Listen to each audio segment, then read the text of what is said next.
deixa eu ver aqui, eu até coloquei, professor, fale sobre os assentamentos dentro da Cisjordânia e como isso influencia o conflito, por favor.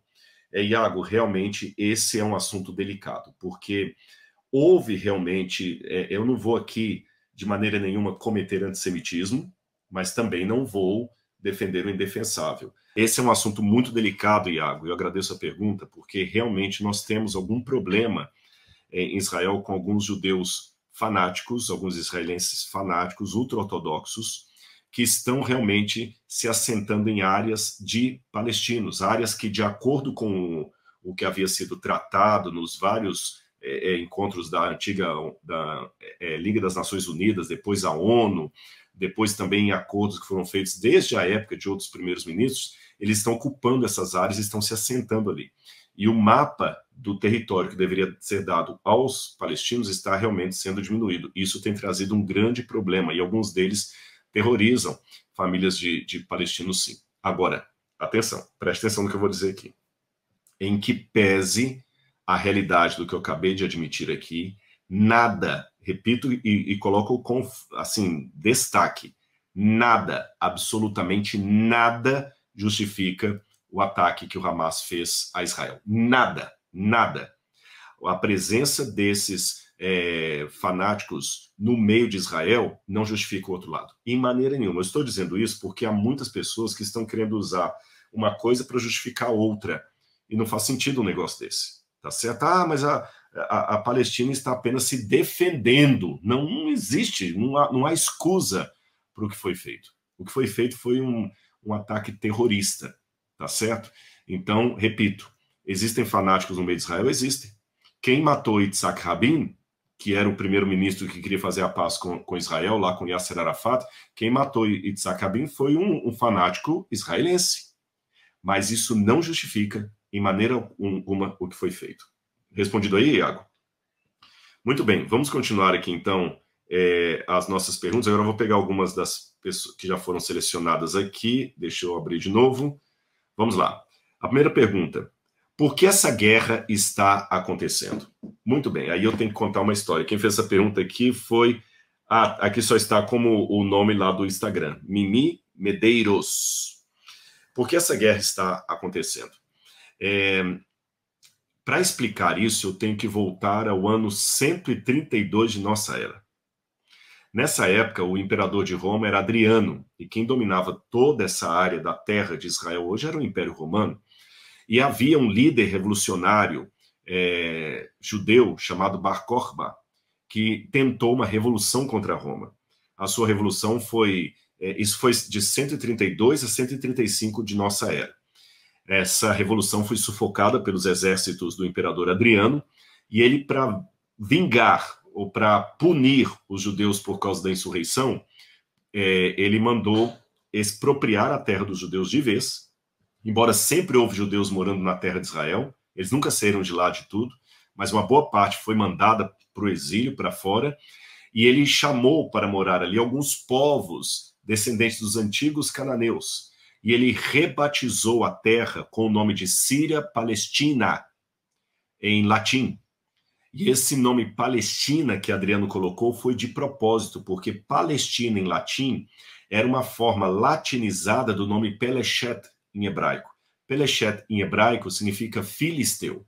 E em hebraico, a letra P e a letra F é a mesma letra. Só diferencia se você colocar um dagesh, um pontinho dentro ou tirar.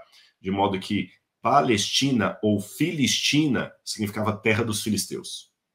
E assim aquela região chamada Palestina foi trocando de dono toda hora, porque nunca houve um país chamado Palestina. Havia apenas aquela terra que Adriano deu esse nome. E aí, cada época chegava alguém e disputava aquele terreno. Veio na época dos bizantinos, depois de Constantino, no IV século, e tomaram a terra. Depois vieram os persas, e também dominaram a terra durante um tempo ali. Depois vieram os árabes, e dominaram a terra. Depois vieram as cruzadas, e com as cruzadas ficou sempre trocando. Uma hora o rei de Jerusalém era um cristão, outra hora era um muçulmano, até chegar a época de Saladino. Até que, finalmente, no século XVI, 1517, chegam os turco-otomanos do Império Otomano e dominam aquela terra ali, e eles ficam como donos da terra de Israel, os otomanos, até 1917. Em 1917, quando termina o poder dos sultões otomanos e cai o Império Otomano, aquela região agora estava, depois da Primeira Guerra Mundial, sob o mandato britânico. Os ingleses tinham interesse ali porque eles achavam que Israel tinha muito petróleo. Na verdade, não tem. Mas eles pensavam que iam nadar em petróleo ali. E a Inglaterra já estava tendo dificuldades financeiras de controlar as suas colônias espalhadas pelo mundo. Já tinha perdido o Egito, quando Nasser rompeu com a rainha Elizabeth, que na época já estava no poder. E aí o que eles iam fazer com todo aquele poderio ali? Eles começaram a desenhar num mapa ali vários pedaços de chão e dar para famílias de sheiks. E os judeus, que já tinham desde o final do século XIX, início do século XX, o movimento sionista de ter de novo uma pátria judaica, um dos teóricos disso foi Herzl, eles pediram à Liga das Nações Unidas, nós queremos uma pátria também. E houve o acordo de Balfour, onde falaram, vamos construir um Estado judeu. Mas o mundo árabe, que odiava Israel, falou, não vai ter Estado judeu aqui nunca. Se der, a gente vai entrar em guerra e vai acabar com ele. E olha, se vocês querem dar essa terra para alguém, vão dar para os palestinos. Vão dar para os palestinos. E aí ficou essa negociação. Vai dar para os palestinos, não vai dar. E quando foi em 1948, com a criação do Estado de Israel, a ONU chegou a dividir. Essa parte aqui vai ser para os palestinos, essa parte vai ser para os israelenses. Só que essa divisão nunca ficou muito certa, porque alguns pontos dela ainda se tornam assim impossíveis. Israel quer que Jerusalém seja a capital de Israel, mas os palestinos querem que Jerusalém seja a capital da Palestina. E nenhum dos dois lados abre mão de Jerusalém. Então houve 3 soluções, ou melhor, 3 propostas e nenhuma solução. Primeira proposta, dividir Jerusalém no meio, parte oriental e parte ocidental. Nenhum dos lados aceitou, principalmente porque a parte oriental ficaria com a cidade velha. Nenhum dos dois lados aceitaram. Segunda proposta, não dar Jerusalém para ninguém e Jerusalém se tornar um corredor neutro ali, uma cidade de controle internacional. Nenhum dos dois também aceitaram isso. Até que em 1967, Israel domina Jerusalém, tomando-a da mão dos jordanianos, da Jordânia, e aí estabelece o Estado de Israel, deixando a faixa de Gaza, a princípio dominada por Israel, depois Israel foi aos poucos, nos acordos que foram feitos, foi entregando a faixa de Gaza para a autoridade palestina. A faixa de Gaza e uma outra parte que pega Belém, Jericó, a Cisjordânia ali.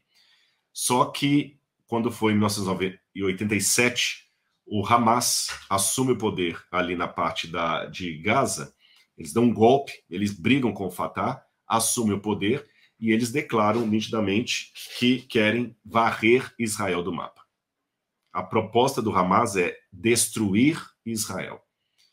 Então essa que é o motivo dessa guerra que eles acabaram entrando ali, tá bom?